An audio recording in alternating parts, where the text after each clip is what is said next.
ज्या लोकांचा जन्म वायू तत्वाच्या नक्षत्रावर झालेला आहे असे लोक कसे असतात ते या व्हिडिओमध्ये आपण आज पाहणार आहोत. तर हा व्हिडिओ शेवटपर्यंत पहा आणि आवडल्यास नक्की माझ्या चॅनलला फॉलो करा आणि ज्योतिष मार्गदर्शनासाठी नक्की मला संपर्क करा.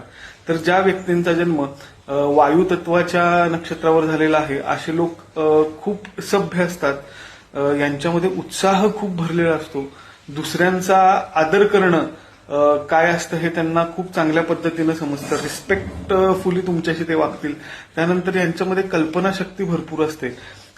खूप जास्त नवीन काहीतरी गोष्टी निर्माण करणं, कल्पना नवीन नवीन चालवणं, आयडियाज डेव्हलप करणं, हे सगळे गुण ज्यांचा जन्म वायू तत्वाच्या नक्षत्रावर झालेला असतो या लोकांमध्ये असतात.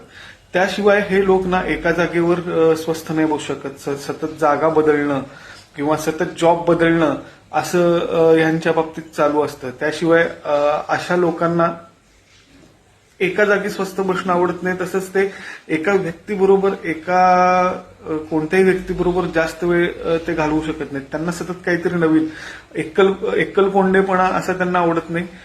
सतत नवीन व्यक्तींच्या बरोबर राहणं, नवीन नवीन कल्पना काहीतरी डेव्हलप करत राहणं, अशा सगळ्यांना गोष्टी आवडत असतात. शिवाय यांना प्रवास करणं खूप आवडत असतं. कारण वायू जर आपण बघितलं तर तो एका जागी कधीच स्वस्थ राहत नाही. तो सतत वातावरणात फिरत असतो. तर ज्यांचा जन्म वायू तत्वाच्या नक्षत्रावर झालेले असतात ते लोक कसे असतात ते तुम्हाला या रीलच्या माध्यमातून समजलंच असेल. अशाच नवीन नवीन ज्योतिषीय मार्गदर्शनासाठी नक्की माझ्या पेजला फॉलो करा. श्री स्वामी समर्थ.